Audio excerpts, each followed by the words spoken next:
Good morning, ladies and gentlemen. The hour having arrived, we have a quorum now to conduct the meeting of the regulated industries for Wednesday, March the 2nd. Good to see the crowd. I hope everybody's got their horses parked on the outside. So we're going to take up two bills today. First of all, we're going to take up the House Resolution 186, authored by Representative Geisinger. We're working off of LC 28561-2S. Is that right? Okay. So with that, I will turn it over to Representative Geisinger to explain the resolution.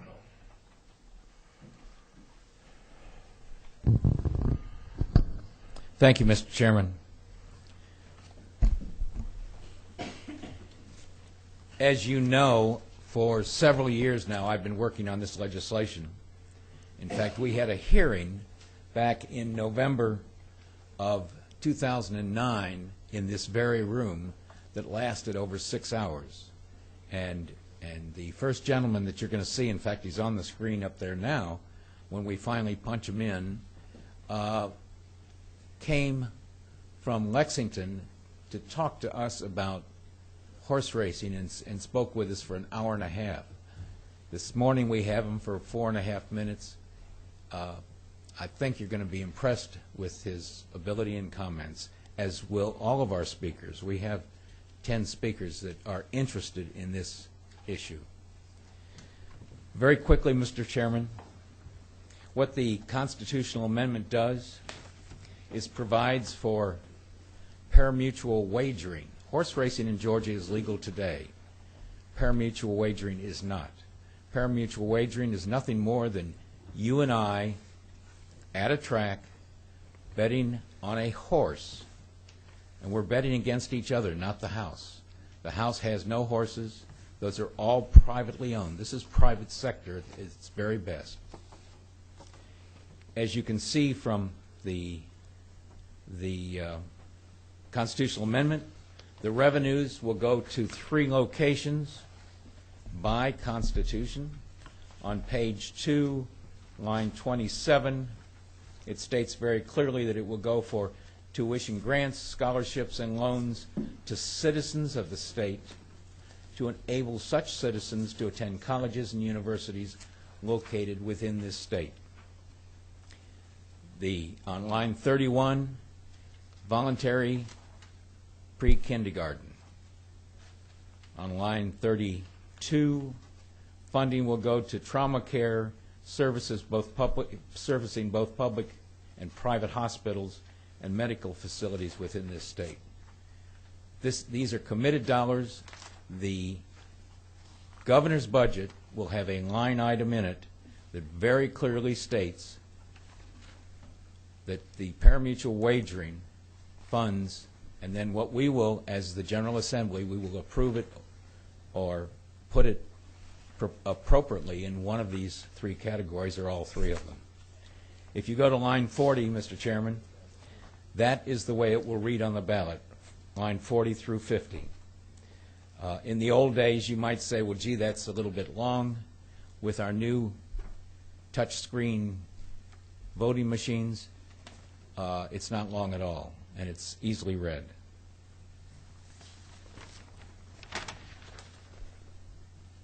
Mr. Speaker, excuse me, Mr. Chairman, if I don't know how the guy across the street. well, if you don't tell him, I won't.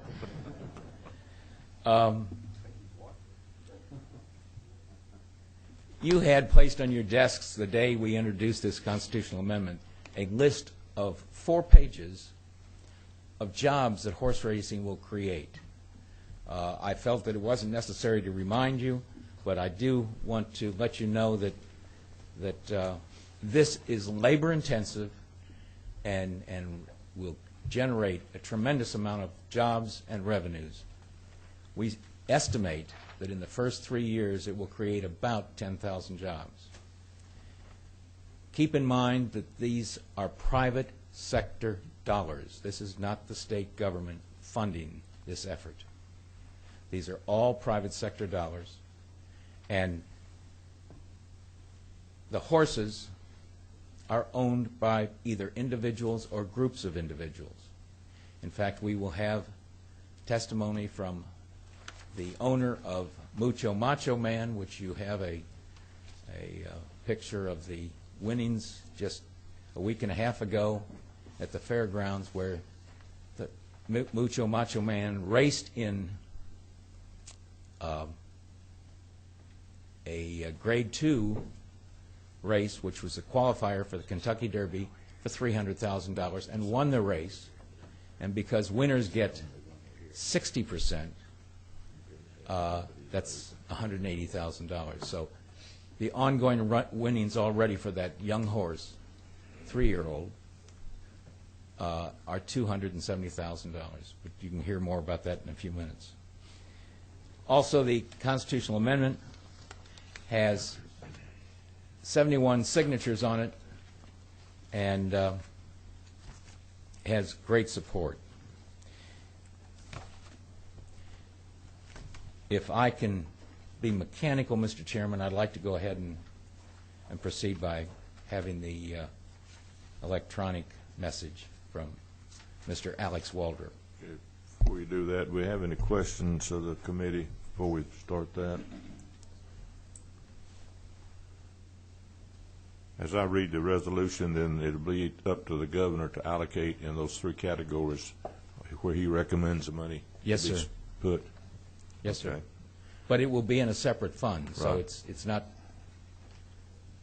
it's designated. I understand. Okay. Show your video, please, sir. If I push the right button, we'll have it. Well,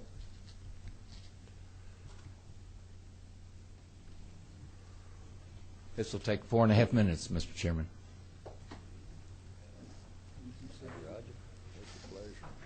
Got sound?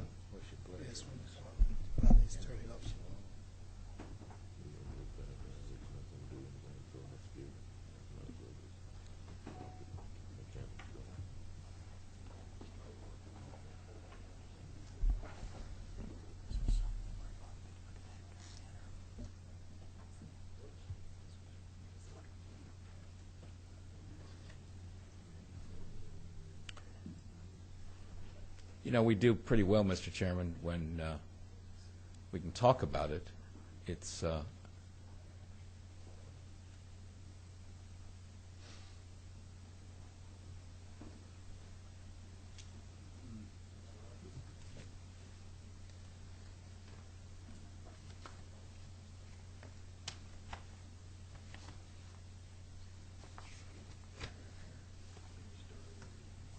yeah, we can do that. Mr. Chairman, while we don't have sound, and we will start it over again, I do believe, Mr. Alex Waldrop is the president of the National Thoroughbred Racing Association, and it is the gentleman that testified for 1.5 hours in this room.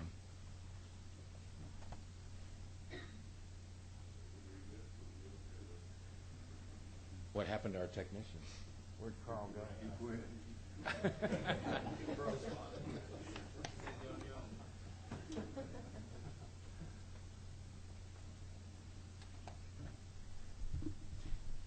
Mr. Chairman, while we're electronically fixing all this, has Mr. Representative Tom McCall arrived? Do you know? Tom, Mr. Chairman, if we may, let's go ahead and we'll come back to this.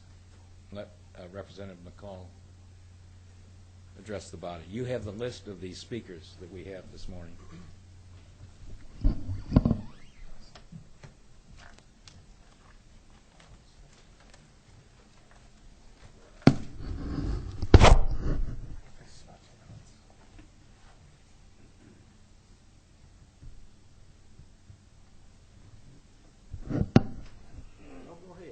Get close to it, I'll mess it up. Tom, why don't you just go ahead? Yeah. Yeah, let's do that.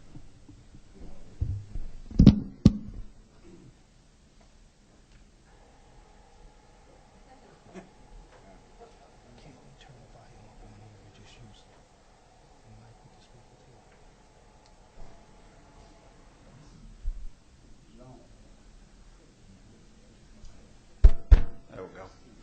Mr. Chairman, members of the committee, the reason I came today is, as chairman of the Ag Committee and as a farmer, I see us allowing horse racing and pari-mutuel wagering in Georgia as a boost to the ag economy in this state. The book I just gave you is a farm gate value report for the latest one that the university has put together. If you go to that first tab, and to the members of the committee, I give my whole committee this book so they'll have it to go by. But you can pull it off the internet. If you go on the CAES, College of Ag and Environmental Sciences at Georgia, it'll have these same statistics that you can look at.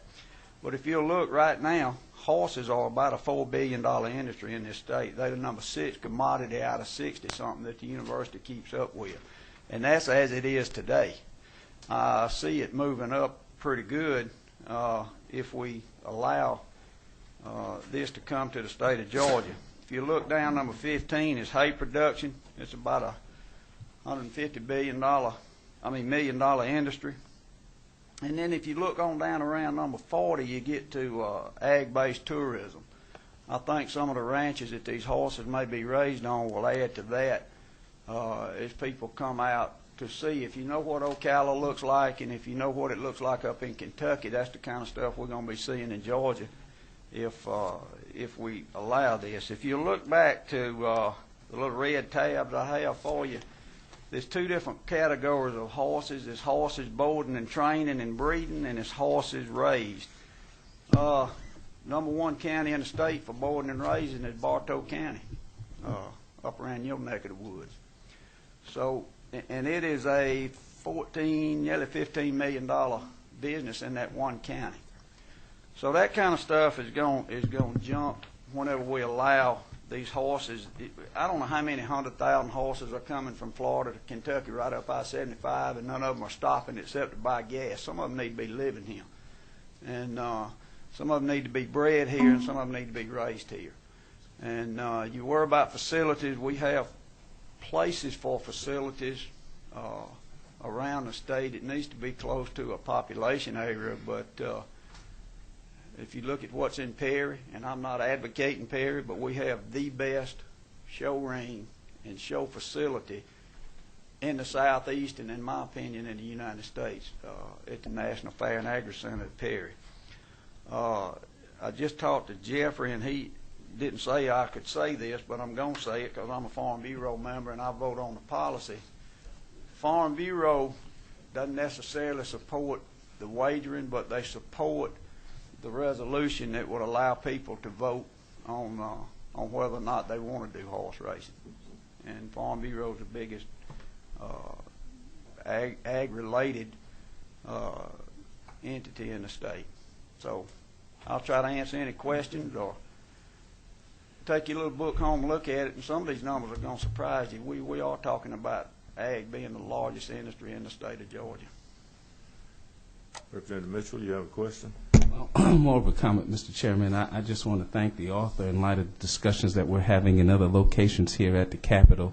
Section 1, lines 27 through 35 on page 2, and that proceeds, should this prevail in this state, will go towards tuition grants, loans, and other entities which presently are supported by the Hope Scholarship, which, as you know, we are deficient, as well as the seemingly never-ending discussion we have on trauma care. Proceeds would go for that as well. So I want to thank the author for his attempt to address some much-needed issues. Any further questions to the committee?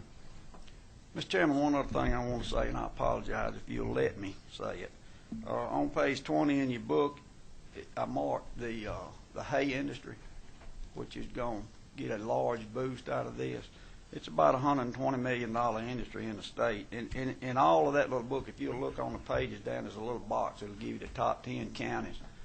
And if you'll notice those counties with horses, with hay, with all this ag, it's not concentrated. It's spread out over the whole state. So the whole state, from the richest counties to the poorest counties, will get a boost out of the increased sales on ag products. In our conversation, to understand, you're quite interested in hay.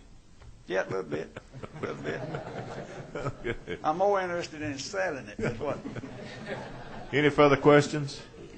Mr. Chairman, appreciate Thank you you, coming Mr. Chairman. forward. Thank you. Okay, first on the list to testify is Alex Waldrop.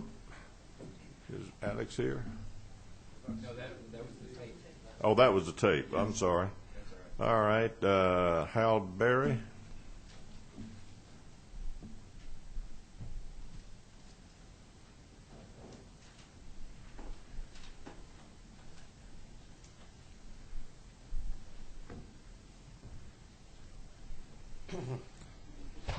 Mr. Berry, you tell us who you are and what you represent. I'm sure you're speaking in favor of the bill. You're right. Well, good morning, Mr. Chairman and members. I'm Hal Berry, and I live in Moreland, Georgia, 1539 Bear Creek Road. I live on a horse farm that we bought in 1981. And so, obviously, I have an interest in horses. I guess I bought my first steeplechase horse in 1987, $8,500. Ended up at Saratoga, New York, in the races up there. I got my money back, and that got me hooked.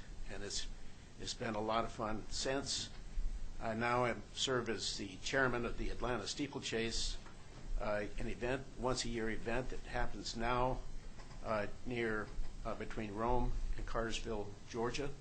We have 20,000 approximately out once a day for a day of fun. There would be more there if we get this bill passed. And the reason that I'm here, I remember very well 1990 and the election that preceded that when Zell Miller was elected. And he ran on two primary issues. One was the lottery and on horse racing. And we all know what happened. Horse racing got traded away. The lottery was approved. And the lottery has proved to be very successful here in Georgia, as it has in an awful lot of states. Well, the reason I'm here is time. It's time that we move forward. We all understand what this recession has done to everybody. It's done to the agricultural community. It's happened at the state level. It's happened in my primary business. I'm in the real estate development business. So we know what this recession is done, and what we're proposing is something that can be a long-term improvement to the state of Georgia. I'm here to say that this is good for the state. I'm also here to say that it's very good for Atlanta in several different ways. Atlanta is built on tourism. A lot of our tourists don't have anything to do here, and horse racing related to Atlanta would give them something to do. It's good for the people of Atlanta, again, for something to do. And financially, it would be good for Atlanta. Why am I talking about Atlanta versus some other part of the state? Because I have a personal feeling that you got to have the masses. And from Atlanta, you can serve the metropolitan area of Atlanta, which is 5 million people. You can serve the balance of the state.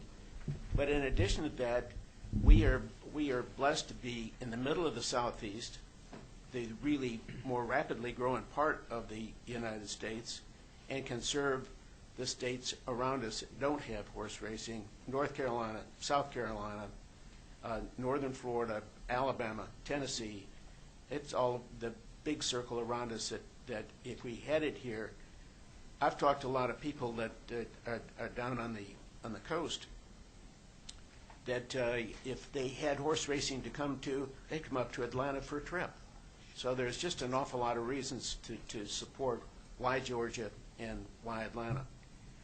I want to also present to you our thoughts on a facility, a horse racing facility, but it's more than a horse racing facility. It's a village with other entertainment, destination entertainment facilities. This is a plan. Can you hear me? Don't need that. This is a plan we prepared with the assistance of a consultant from Virginia. One of his most recent projects was Colonial Downs. He's been involved with Gulfstream in remodeling Gulfstream in Florida. He's been involved in some 8 different racing facilities around the country. You'll see that we haven't pointed out the location on this. We're in the process of acquiring the land with a municipality within the Atlanta metropolitan area. We're not prepared to go to the press with this today, but I want to show you what we're thinking about. This is located very close to the airport. This is located with good access to MARTA. This is located with good access to the expressway system, which of course ensures that it can serve a much larger base than this. Incorporated, of course, is a track. At this stage, at the point in time, we're proposing a 1-mile track. The Belmont is a 1.5 miles. Some of the others are somewhere between 1 mile and 1.5 miles. The size of the track doesn't really dictate the quality of the racing. We may go back up in size, but that's basically, we're proposing somewhere between 1,000 and 1,500. My name is Alec. Hello? Apologize. No. 1,000 and 1,500 stalls. We're proposing, of course, a grandstand, a air-conditioned grandstand that sits on the finish line, and with an additional open grandstands and a large pavilion or lawn in front, which will take an awful lot of people, and so we can accommodate not what Keeneland does. To replace Keeneland and to replace Churchill Downs, 80,000 people, no way. Never be able to afford it, make any money off it. But what we're proposing is that this is a facility that serves multi-purpose facility where you can do horse sales, horse shows, a lot of other activities. This grandstand is set up to be an amphitheater. Racing is requested is 50 days out of the year. So you got to do something with it the balance of the year. Churchill Downs is now having major music festivals on their race course and using the entire grandstand. So we're looking at other entertainment venues. Over here we're proposing an indoor sports center, Cal Ripken baseball, similar football type facility and so forth. I'm not sure I buy it, but some of our people have suggested that we look at the indoor water park. These are hotels with a water park. Up north they're doing very well. We're not to that point. This again is a vision. This is a concept and a way to make things happen. An IMAX theater, and then on the other part of it, office space and retail space and non-residential type uses. So the message I want to give you is that we're pretty excited about where this could go. We're excited for not just for personal purposes, but for what it can bring to the state of Georgia. And I can just say that if you can get this approved, we'll develop something that all of us can be very proud of and make a real contribution to the lifestyle of Georgia. Carl Buchart here was the former chairman of the Atlanta Steeplechase before me. He also fox hunts with me as a master of our Bear Creek hounds, but his reputation as a horseman far precedes mine. And Carl, would you talk a little bit about your interest in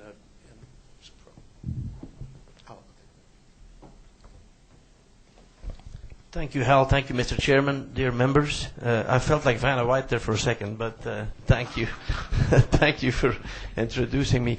My name is Carl Buchart. I've been in this country. I came from Belgium, Europe, at the age of 23 years old, and Mr. Chairman has been a real good friend of mine for 33 years as we moved to Whitfield County and got in the carpet business.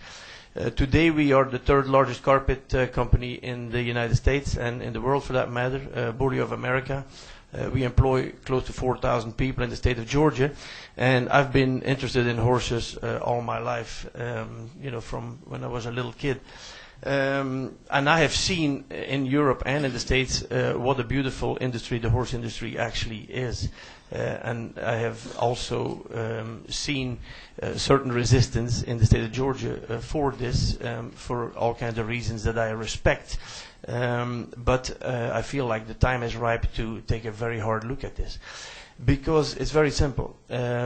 Throughout the years in Whitfield County, where we employ most of our people, unemployment was typically anywhere from 2 to 3%, which means you barely could hire enough people to, make your product. And here lately with the recession, in the last, really, carpet business has been affected since the end of 2006. So this is, without a doubt, the worst recession that I've seen in my career. And unemployment in Whitfield and Murray County is up to mid-teens, and that is just an absolute disaster. So when something like this comes in front of us and there is an opportunity to create 10,000 jobs in a real clean industry, nice jobs, people that care, good people, I think we need to take a hard look at it. And then if you think that the proceeds, or a large part of the proceeds, can go and help the Hope Scholarship, which has been so incredibly successful, I think we need to take a real hard look at it. And I really appreciate your open-mindedness to at least put this up for a vote for the people of Georgia. Thank you very much. And personally, I want to thank everybody that's been involved in state government in the state of Georgia, because it's been really good to me. I've lived here a lot longer than I lived in Europe. It's been my life. It's been where I've been able to bring up my family. My kids are all Americans. There are 4 of them, and I'm very proud of them, and I'm very proud and happy to be here. As a matter of fact, I'm in the process of asking for my American citizenship, so I'm really looking forward to that too. Thank you very much, and I hope we can move forward with this. Thank you, Mr. Buchart, and good to have you down today. It's been a while since I've seen you, so welcome, and maybe we can get something going. You've got a lot of things going on in Dalton and Whitfield and Murray now with the horses and here's too, so I know how dedicated you are to it, so appreciate you coming down. Representative Jurgensen. Thank you. I appreciate both of you gentlemen being with us today. And I have an industry question. I guess a projection, an outlook. What would you envision, should this pass, what would you envision the state looking like in the racing industry as far as tracks, and I know there's a lot of different types of racing. We have some here obviously now, but what would you see around the state? What's your vision? Well, our primary focus is the Atlanta metropolitan area. We watched Birmingham do what they did, and it didn't work very well. And it takes a large population base to support a facility. Some others have different opinions. I've heard of discussions about Augusta and Savannah and maybe some other areas, and other racing than thoroughbred racing. What we have not done is gone far enough to say, is this only for thoroughbred racing, or, for example, could you include quarter horse racing on the same facility? And so I haven't really focused on any of that. I think that, as I tried to say before, to try to create a facility big enough to replace or compete with Churchill Downs, where the Kentucky Derby is maybe very difficult to do, just in total dollars, to economically make something like that work.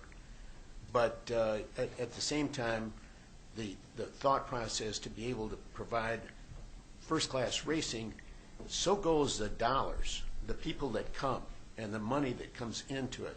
So goes the type of horses and the type of facility that you can deliver. It's dollars get you better horses, get you better bottom line at the end of the day. That's kind of my thinking on it. Carl. Yeah, I think having the facility in the close vicinity of the airport is extremely important. I mean, obviously we all know that the Atlanta airport is the busiest airport in the world, 115 million passengers, I believe, last year. That is an incredible asset that we have. Now, if you look at the state of Georgia, 5 million people of the state of Georgia are concentrated in the Atlanta area, so it makes all the sense in the world to do this here and do it right. As far as different kind of races, I think we should definitely look at different kind of races, such as thoroughbreds and quarter horses and standard harness races, and anything else that might make sense in order to include the majority of the horse community for the state. And then I really see as international a place Atlanta has become, that this would truly be a prime place that we could all be very, very proud of, that would create lots of jobs, that would create lots of income for all these good causes, such as the Hope Scholarship that we've talked about. And that's your racing facility. What about other facilities, as far as the chairman from agriculture mentioned a few minutes ago, the farms and hay operation? I mean, would they, you obviously that wouldn't be in the metro Atlanta area, that would be out South Georgia, Central Georgia, I would think, East Georgia. Absolutely. The whole state would benefit from that part. I remember over the years, several people that were training race horses have actually left the state of Georgia because they wanted to be closer to the vicinity of where racing was possible. So if racing came here, I mean, the agricultural impact would be enormous. I mean, not only from the standpoint of growing a lot more hay, which is a very nice business, but also from the standpoint of having horse farm, training locally, employing local people to get it done and come to the track. I mean, I think the benefits are enormous. Pennsylvania and some of the other states have developed Pennsylvania-bred horses. So they've got races. In New York State is the same thing. Races that are set up for only horses bred there, which encourages people to come in and set up their breeding farms. Through the process of really getting into this over the last 2 years, I've talked to an awful lot of people that involved with racing all the way from New Jersey on down. And the consensus is that Atlanta, given the population base that Atlanta serves, that the Atlanta is the best last opportunity for horse racing left. And 38 states already have horse racing, so there's that feeling that it's a natural, as it was mentioned earlier. The horses in the springtime come from Florida up through Kentucky and then up through the northeastern states primarily, and Chicago and so forth. And in the fall they go back to Florida. Well, we got an excellent opportunity in the fall, late fall, after Keeneland, as the horses are coming south. And again, a great opportunity as horses are coming north to when I mentioned the size of the facility, don't think that we can't have a Preakness. Don't think that we can't have a absolutely first class, one of the top stakes races in the country. And I can tell you, everybody will want to be there. It will be big for Atlanta. It'll be big for Georgia. Okay. Representative James. Thank you, Mr. Chairman. If this resolution is successful, the governor signs it, and the voters of Georgia approves it, what is your timeline for the first race to take place? Well, it's going to take the constitutional vote will take place probably in November 2012. Correct. And so then the local vote will have to take place because the constitutional vote is subject to I understand. Okay, so that's 2013. It puts the first race without the approvals. You really can't start development on anything. It puts it in probably late 2014 or 2015. So we're ways off, and so it takes a lot of work to get this done across the board. Thank you.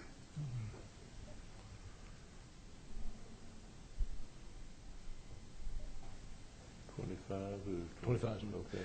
Yes, sir. With a major international airport here, would you look at attracting larger events like some of the ones from Dubai and everything with the cargo operations that we have here, the ability to bring in horses for higher stakes races like that? Well, the ability to get the international horse and the national horse. Get the West Coast horse because of that airport is right on.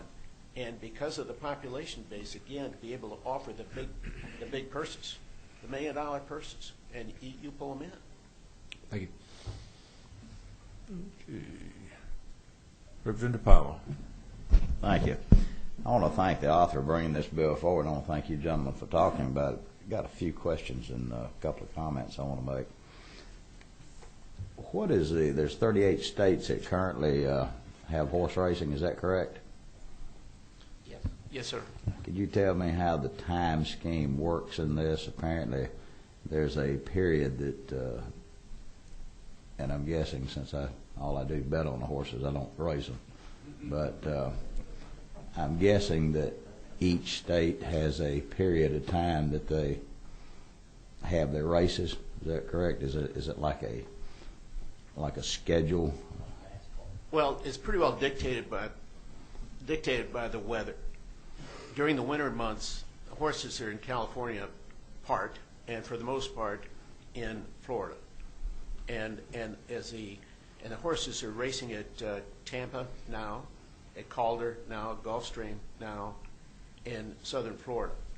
And as the horses come north, and the better horses head for Keeneland, and then to the Kentucky Derby at Churchill Downs, and then on up the eastern coast, and of course the Preakness is in Maryland, and the Belmont's in New York. So the horses move toward the north. Arlington and Chicago has big time races, and so it's a seasonal thing. Our feeling is that our best time is early November, late October, early November, after Keeneland in the fall, and then in the spring before they go to Keeneland to get ready for the Derby. And so it really gives us an early April, approximately. 2 seasons. 2 seasons. Is there a total of 50 days. Is there a governing federation or anything that oversees horse racing, something similar like NASCAR would be for auto racing or something like this? The third, I can't think of the name, National Thoroughbred Racing Association, NTRA. Do they have to be states? Do they have to be sanctioned, or specific tracks have to be Everything sanctioned? is totally regulated, and I'm not the best one to speak at that, but it's a very, very tightly regulated industry. I've personally raced and been licensed in several states, and can tell you it is tightly regulated. So, but your first thoughts are that Georgia would have a split season, late fall, early spring, as they Right. migrate toward Kentucky Right. and such. Right. Further question, Mr. Chairman. I'm as happy as I am and very happy that Representative Geisinger has saw fit to keep this issue up on the front burner. We haven't had this. I mean, it's been we've talked about horse racing forever in the state of Georgia, but nothing ever gets done with it. Stand corrected, Mr. Chairman. I've had some concerns, and in discussions with the author, with other members of the legislature, the holdup of this has been a lot of times the members of the legislature and the public balk about the idea of pari-mutuel, but we know that you've got to have pari-mutuel so that makes it worthwhile to have horse racing. And in some of these conversations, I've been very disappointed that we haven't seen more interest or as far as activity from people in the community. I've been very critical of some of our premier agricultural-based organizations in the state that, quite frankly, I think this would be an absolute boom. The biggest benefits would come to the agricultural community in this state. But do you think, or do you gentlemen and any of y'all here that are in sport, do y'all think that if this moves forward, that we will actually see those who are interested step to the front? I mean, I don't. It's major. I have to say that some of the older gentlemen that were involved with the effort 20 years ago when I told them that we were really going to try to kick this off again. They kind of laughed. They said after being shot down so hard before, there's a lot of people who are saying, you never get it done. Well, obviously, that's not our approach. I think we had an incredible momentum going 20 years ago. As a matter of fact, I was part of a group, and we took Speaker Murphy to the races in Keeneland and had a really wonderful time. And it was an eye-opening experience for the people that were on that trip. And everybody was looking forward to making the right kind of move and putting this forward for a vote. And then it didn't happen. And then that group fell apart, and everybody was so disappointed. And it's just only recently that we have a new group together that's really excited, and we feel some momentum going, and we feel some interest on several members of the legislation's part, and we're really excited about that. But those kind of efforts, you can only mount them so many times. That I guess that answers your question. While for 20 years there was not a whole lot of action going on because it had been shut down so badly. So you do think that there would be a consortium of supporters that would step to the plate to put and to do those things necessary to put out the true positive publicity and the PR campaign that would be necessary to move this forward? No question in my mind. You know, when this thing starts taking, when this thing gets a little traction, you will see people come out of the woodworks everywhere, because the whole state of Georgia benefits. Georgia is outside of Atlanta, Georgia is a very rural state. Everybody has beautiful farms out there, and people want to be part of a new industry that makes agricultural thrive. Thank you for being here today. You're welcome. Chair's going to intervene here. I know we've got some other questions, but time is running out. We've got to go in session at 10 o'clock. And I assume by the people that are here that would like to talk, I don't want to cut anybody off, but we're going to have to do that. Is there anyone here in this audience that is opposed to what this proposition is? I don't see anybody. Okay. If we need to, Representative Geisinger, we could come back at a later time and hear some more testimony, but I believe the overwhelming testimony here now probably would put us in a position to entertain a motion on this resolution. Do I hear it? Yes, sir. Okay. Hear the motion. Mr. Chairman, I make a motion that the proposition H.R. 186 receive a due pass from this committee. Okay. Do you hear a second? Got a second. Any further discussion on the bill, the resolution? All those in favor indicate by saying aye. Aye. Likewise opposed. Goes out with a due pass recommendation. Thank you, Mr. Chairman.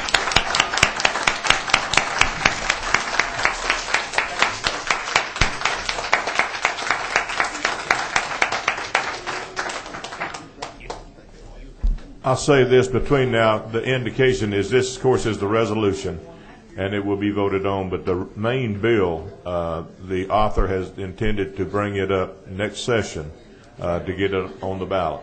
And in the meantime, it would be a good idea that the word gets spread across Georgia. This is what y'all are interested in, to get some public support behind, because it's certainly going to need that. But you're on your way. Years and years and years ago, obviously, with the discovering of issues and the teaching of issues in classes to be able to point out staph infections and other diseases, there was a limit that was placed on when you had to complete both the practical and the written examination, and it was placed at 24 months. The only other things that this bill does is it puts continuing education under the approved board, as well as it expands the apprenticeship application period to 4 years as opposed to a two-year term and to be renewed. Very simple bill. Mr. Michael Sullivan from the Secretary of State's office is here to speak briefly to it as well. The bill is brought by the Georgia Board of Cosmetology. It's a bill that is supported by the board, supported by the Secretary of State's office. We've heard no opposition whatsoever. If there's any questions, I'll be happy to answer them. Seeing no questions, Mr. Chairman, I do recommend a do pass by this group. We certainly appreciate it. Okay, any questions on the committee? Do I hear a motion? Hear a second. Any discussion? All those in favor indicate by saying aye. Aye. Opposed, like sign. Bill goes out with a do pass recommendation.